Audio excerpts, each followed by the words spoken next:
ओम शान्ति। सबै सुखी स्वस्थ रहिरहोस्। मन शान्त, तनमा उत्साह उमङ्ग होस्।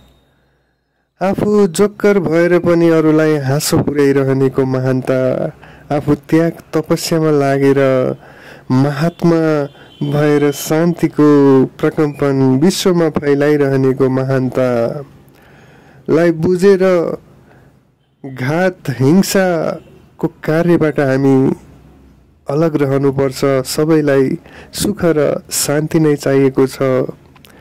हिंसा अशान्ति हो, अधर्म हो, पाप हो। शान्ति नै स्वधर्म पुण्य हो।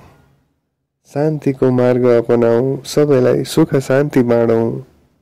आत्मघात जीवघातबाट बचौँ। धन्यवाद। नमस्ते।